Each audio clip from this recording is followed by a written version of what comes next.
Welcome to the LynnCAM TV Show, a program which focuses on local organizations, municipalities, nonprofits, and issues affecting the city of Lynn. Here with me today to talk about the Secretary of the Commonwealth election coming up this fall, we have David D'Arcangelo and Danny Factor. Guys, I just want to say thanks for being on. Now, we're going to talk about you guys individually. I'd like to start the show off to discuss the seat first. For those at home who may not know about it, I'm getting new into the politics scene, so it'd actually be a benefit to me. So who wants to take this one? Who can briefly describe what the Secretary of the Commonwealth is responsible for?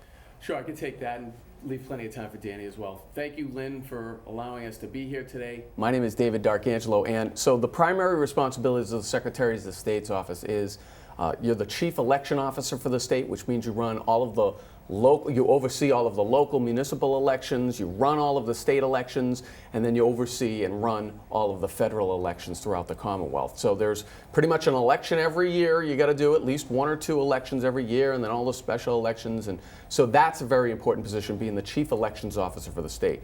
The other important position, though, is being the chief information officer for the state. And really, that's going over all of the information for the entire state. That includes the corporations division, securities and exchange division, registering lobbyists, the historical division, so all of the archives and all of that paperwork. So it's really a very important position. Those are 2 of the main components to it, but I certainly want to leave time for Danny as well. Interesting. Danny? Sean, part of the reason that the position is so important is that the Secretary of the Commonwealth should be the person out there regulating corporations and stopping corporate greed dead in its tracks. That isn't being done right now, but it should be. And as far as what Dave mentions about the elections division, and he's correct, what the Secretary should be doing is enabling us to have diverse slates of candidates that represents people from every color, every ethnicity, and every belief.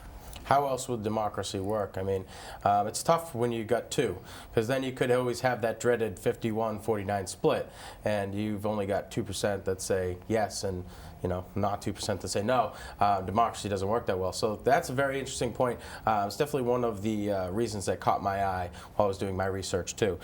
So I just want to get back to you guys. David D'Arcangelo, you are a Republican candidate for the Secretary of the Commonwealth, and Danny Factor, Green Rainbow Party candidate for Secretary of the Commonwealth. Not here with us is incumbent Bill Galvin. We reached out to him, sent him an invitation. I guess he was too busy, so here we are with these 2 candidates, and we're just here to discuss you guys specifically, and especially what you're going to bring to the seat itself. So I always like to start the show off with a little bit of background, who you are. With you guys, let's talk a little bit about your background and why you began to run. David, we'll start with you. Sure, thanks. I'm a 2-time elected Malden City Councilor at large, and I've worked for 3 governors. I've worked in the state legislature, so I understand government very well. But I'm not a creature of Beacon Hill like the current incumbent is, who's been there his entire adult life. He's been 20 years as secretary. He was state rep before that and ran statewide before that. So, and listen, I'd like, you mentioned he's not here, and he's not here. Danny and I have been to a lot of different places, and we haven't seen him. So it's not that he doesn't have the time. He chooses not to come. So let's just make sure that all the people are clear. He's ducking us. He's ducking me. He doesn't want to appear at these things. He hasn't debated a candidate in 12 years. And this is the person we're putting in charge of running our elections. It's reprehensible. And it's no wonder that he was sued and lost by the federal government for discriminating and for not reporting election results in the right way, and especially those of our military servicemen and women serving. It's reprehensible, and it's time for a change. Yeah, one thing I noticed that he had, there was a fine or something associated to you. You were looking for some records. It was like they just couldn't provide it. 20 years, that's pretty much my whole entire life where I was able to comprehend anything. I mean, 8 years old, I wasn't like, oh, who's in the Secretary of the Commonwealth seat? But that's something I didn't know before this. So that's interesting. I mean, definitely there's obviously some room for change then. Yeah, absolutely. So, Daniel, let's talk a little bit about you, your background, and then why you're running. I've been an activist my whole life, Sean. I grew up in the South Bronx in New York City in an ethnically diverse neighborhood. I had activist parents. We marched not only against the Vietnam War, learning about critical thinking, but also marched against poverty as well. And I've lived in Massachusetts since the 1990s. I sit on my local town commission on disabilities, and I'm a social justice attorney. That means that I represent vulnerable people who are in need. And what I've learned over my years is that every single person deserves dignity, respect, and love. And that's why I joined the Green Rainbow Party, a party that sees itself as different from the corporate-controlled Democratic and Republican Party. So this is why I'm encouraging people to make a change, step outside the box, and vote for representing actual people with the Green Rainbow Party candidate. Yeah, that Green Rainbow Party has always been kind of interesting to me, although every time I seem to want to get into it, it's like there's a lot more information out there that's not listed on the internet. So if you're looking for some more information, you can pick Danny's brain. There's plenty of stuff out there. Actually, would you like to talk about it? Well, I think this is where Dave and I, do agree. He mentioned that the Secretary is supposed to be the Chief Information Officer of the state. Now, you may have seen, there was a Boston Globe article which highlighted the fact that 50% of the state representative and state senator races are uncontested right now. Wow. Which means that candidates are too scared to run. They realize that 50%. That's right. Of the state elected positions run unopposed. And Sean, the reason is that people have become hopeless. They realize that they need so much money to be able to run. They don't think that they can break into the system. And this is the same not only for candidates that have maybe a different point of view from the mainstream, but also parties as well. We have a two-party system in this whole country which keeps different types of views from being represented. And we're supposed to be living in a democracy which represents all of us. The Secretary should be welcoming and facilitating diverse slates of candidates and diverse parties also. I think that's important. I mean, we've touched on this already, this program, but it's huge. I mean, this past presidential election, we're watching the numbers, right? And it's literally like, at one point it was a difference of 200 votes on a national circuit. That's incredible. I mean, this is what, 600 million Americans, right? And we're in a difference of 200. It's like, really, like this, half the country wants this guy, half the country wants that guy. Throw a third candidate, fourth candidate in there, fifth candidate. Then you get a democracy that sounds like it might be working. Two candidates, it's not going to work. You're always going to have a split, and then civil war. It's like, hasn't history already taught us this? Let's talk about the calendar that's coming up. We've got the last day of registration for voters registration is the 20th, August 20th. Yes. So if you're for not the primary. For the primary. So if you're not out there and you're planning on voting in the primary, make sure that you get down there and then you register to vote by August 20th. And then we've also got coming up the primary that will be held on September 9th. And then we've got the state election on November 4th. So you guys are going to be busy in the next 2 months. Covering the mayor's election here in Lynn last year, it was like the candidates were on, they saw each other more than they saw their families. So it's like you guys are going to get to know each other pretty well. But based on your policy and what I read about you too, you guys kind of, you meet in the middle somewhere. It'd be cool to see you guys team up. But yeah, sure. I mean, I think like one of the points Danny just raised, which is a great point, is that the Secretary has done such an abysmal job of getting people out to vote, registering people to vote, exciting people to run for office. We habitually rank, in terms of all states, near the bottom of all states in competitive elections and near the bottom of all states in contested elections. So he's not getting people involved. Yet he's spent, over the past 20 years he's been in office, millions of dollars on these public service announcements that, according to an Associated Press article that quotes a Democrat operative, really amounts to nothing less than him running for office and him using his office and using taxpayer money to promote himself. So I did a public records request 105 days ago, and he hasn't answered it. He doesn't want to answer the basic questions. How much taxpayer money did you spend? How many of these public service announcements are you in? He's ducking me. I've sent him letter after letter, request after request. He doesn't want to answer. And it's funny that 4 years ago, Tim Cahill, the sitting treasurer, who didn't even appear in public service announcements, ended up getting indicted and almost put in jail for doing that. So when it's Bill Galvin and he's been there 20 years, that's okay. There's questions that need to be answered. He doesn't want to answer them. So I think we agree that rather than using that money to promote yourself, he should have been using that money to enroll voters and to encourage people to take part in the process. So why do you think it is? I mean, like, why hasn't he been held accountable yet? Well, part of the reason is the media, so right here we're on cable access, this is great, but really, unless you're on some other cable system, and I know sometimes Saugus might see Lynn Cable Access or whatever, so pretty much the only people who are going to see this are people in this area. Really, you need the money to be able to go on TV, statewide, broadcast media, to be able to promote yourself. Well, when you're an incumbent in there for 20 years and you're able to amass a $2.5 million war chest like he has and use taxpayer money to go on these public service announcements, who's going to run against you, or who's going to be viable enough to be able to raise that type of money to be able to promote themselves enough? So that's really what it comes down to. Until the media opens it up and or there's some kind of public financing option for people to be able to run statewide. As a kid, I mean, learning about elections, money was never mentioned, like in the books. It's never really talked about, and it's a huge, huge proponent as to why people get elected. And it doesn't seem fair. 98% of all people who spend more than their opponent win. And it goes up even further if you're an incumbent who outspends your opponent. It goes up to like 99.5%.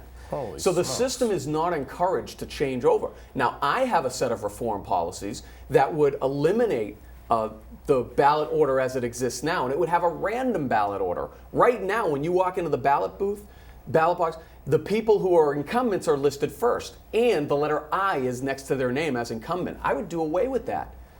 It's up to the voter to be able to educate themselves to who they want to vote for. So those are two simple things that wouldn't cost any money, that would help open up our process. Yeah. Of course, the current secretary is against that. He wants to keep the good old boy network. Another thing we could do is we could expand the time between the primary election and the general election, which would allow for our brave servicemen and women the ability to vote. Because right now, they don't really have much of an opportunity to vote. Because by the time you mail ballot applications back and forth to Afghanistan or Iraq or overseas, wherever they are, and then get the application back here, so that they can then mail you out another ballot, so that you can then fill it out and mail it back, there's often not enough time. And the people I've spoken with have said, Dave, I'm more worried about the Taliban and Al-Qaeda than I am about mailing my ballots back and forth and stuff like that. We have the technology to be able to have them vote instantaneously.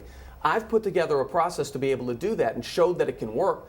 The secretary's had 20 years and he hasn't done anything. Danny, something to add? I think where we agree is that these changes have to happen. Our party, the Green Rainbow Party, is in favor of much more broader changes to the system. Remember that 10 years ago, there was a vote by referendum to install clean elections, and the legislator did not act on it. They did not act on the will of the people. And I would maintain that that says a lot about the two-party system representing the will of the people. The Green Rainbow Party, my candidacy, and also the candidacy of Ian Jackson, our treasurer, and M.K. Merrilees, our auditor candidate, we run as a team. We're the Green Rainbow Party candidate, team. We support moving to completely clean elections and public financed elections as well. We have to get the money completely out of the system. I support the changes that Dave is talking about, but we say that we have to go further than that. We need to get the money completely out. For example, let's look at the current system. Last week, the Attorney General, the incumbent Attorney General who's running for governor, drained the current public finance system that only has about, $1.3 million in it. She took $400,000 out of that for herself, leaving all of the other candidates with less than half that now because of other people who have taken out of there. That's not enough. So when Danny and I, if we choose to take public financing, by the time the general election comes along, there's not going to be anything left for us. So right now, the processes, the rules, the regulations, the laws are all stacked in favor of incumbents. And in Massachusetts, we know what incumbents tend to be. They're all Democrats, or most of them tend to be Democrats. We have an all-congressional Democrat delegation, all of the congressmen, both of the senators. All of the constitutional offices are all Democrat. In the legislature, it's dominated by Democrats. Out of 200 legislative seats, 165 are Democrats. So, any of these problems we have, like everybody wants to blame the national Republicans in this, that, the other, or maybe say that the green rainbow doesn't have a chance or whatever. At the end of the day, it's not us with those problems. It's the Democrats, and voters at home need to realize that. If you want change, you need to vote for us. If you want the same system that is broken, then continue to vote the same people in, and you're going to get the same results. Except I will add that there is one other party that has to take a responsibility for the corruption, and that's the business community and corporations as well. There's something called bundling of contributions that happens. You may know that in Massachusetts, one good thing is that we do ban corporate contributions in these types of elections. But what happens is that we've developed a backdoor system of having corporations fund our elections by having the officers of those corporations make personal contributions. So there has to be regulation for that to end. If not, we're kidding ourselves that we have a clean system when we don't. Okay, I just want to jump to the questions real quick. That will be on Election Day. Then we're going to get to you guys' policy, which is going to be good. So question 1, that's going to be up on the statewide ballot, eliminating tax indexing. Question 2, expanding the beverage container or deposit law. Question 3, expanding prohibitions on gaming. Question 4, earn sick time for employees. I did a little bit of research on 1 through 3. 4 seems like it's going to be easy to get my vote. But yeah, basically, I just want to talk about this with you guys briefly. Now, the tax indexing. Now, this is based on the Consumer Price Index, and basically what it means is a yes vote means more tax on gas. A no vote means nothing happens to it. Let's talk about this a little bit. Anybody who drives out there, you have to vote no on one, because no on one means your taxes aren't going to go up. If you vote yes on one, you're voting for a tax increase, and what's worse, you're voting for a tax increase that you're not even going to be represented. It's basically no taxation without representation. That's what we're going to have with this question 1, because your gas tax is now going to be linked to inflation. So anytime the consumer price index goes up, the gas tax here will go up. So I'm against that. We need less taxes, smaller government. Okay. Now, question 2, expanding the beverage container or deposit law. Danny, you want to take this one? That's definitely a yes. Okay. There's no question that we need to do much more as far as recycling.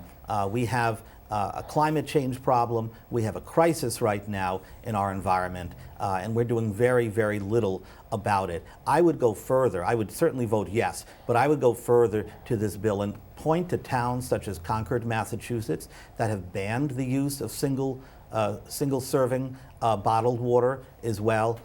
We have to start looking at the issue of climate change as a crisis and act big. Definitely a subject that acquires a lot of attention, but we got a little less than 10 minutes on the show. Let's talk about the prohibition on gaming.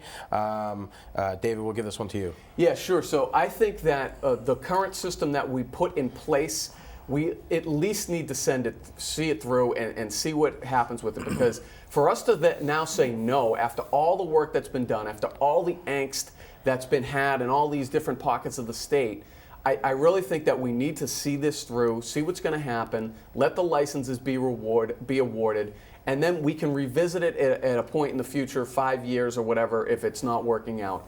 But right now, it wouldn't be fair to the people that are counting on the jobs and the communities that are counting on those jobs, both the construction jobs and then the long-term jobs that are going to be created. And the legislature, quite frankly, has figured those gaming revenues into the budget. So how are you going to come up with that other revenue if not? So I think we need to see this through. I would say keep it as it is and allow this to come in. Anything to add, Danny? Oh, a lot, because here's one issue where we disagree big time.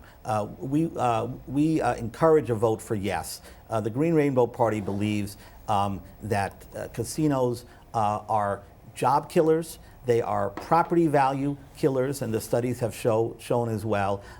They are basically a toxin to local communities. They create crime. They create dependency as well. They cater to people's addictions. All to make a profit for a wealthy few.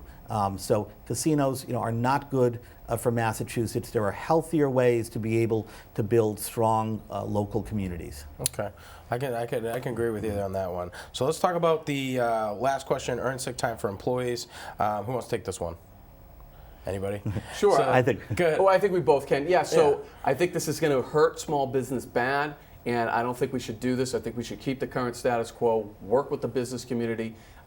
Where's the outrage? Where did this question even come from? Like, That's what I'm wondering. right? This is really going to hurt, particularly small businesses that are going to have to give. So this is really leading to layoffs. So if you want less jobs in the Commonwealth, you vote yes on this. If you want more jobs and higher pay, you leave the current system in place, so you'd vote no. Good point. Good stuff. If I can just sure, add on absolutely. that, what I think and what the Green Rainbow Party thinks the outrage is that somebody could be working 3 jobs and not even earning a living wage. Or somebody could be getting SSI, which is $800 a week, which doesn't even pay for their, for their food or their shelter. We believe that every single person deserves an economic bill of rights, which means that everyone deserves healthy food, clean water, decent shelter, and single-payer health care. And because of this, we support the concept of earned sick time. Okay. Anything to add? Nope. No? All right. So let's, we got a little over 5 minutes to discuss policy. Definitely talked a lot, guys, about not just a lot, but in some in-depth stuff. We covered the questions. We've covered our incumbent, Bill Galvin. We talked a little bit about yourselves. Now let's discuss your policy. So I'm going to hold you guys to about 3 minutes each. Okay. All right. I'll ask my director to give me some time. And David, we'll start with you. All right, thank you. So again, it's Dave Darkangelo. I'm running for Secretary of the Commonwealth. It's davein2014.com. That's my website, davein2014.com. And I'm running to modernize an office that's really been operating the same way for 20 years and perhaps even longer, right? They're still pushing paper up in the Secretary of State's office. In this day of technology, that's crazy. I want to modernize the office and make it more transparent and accessible for you, the people. Again, the second plank of my platform is transparency and open government. We've gotten the grade of F from the National Association of Freedom of Information Coalitions. F. There's only 3 or 4 states that ranked worse than us. I've asked for public documents, and I've been stonewalled for 105 days. And then when he finally did get back to me, not with an answer, but just to basically respond to say, look, I don't even know if these records exist, but I'll look for them if you send me a check for $5,300. That's outrageous. Those are your documents. They're my documents. Those are the people's documents. And I don't know what's worse, the fact that he can't provide the documents or the fact that he's stonewalling as the Chief Information Officer for the state. Neither one of those are acceptable.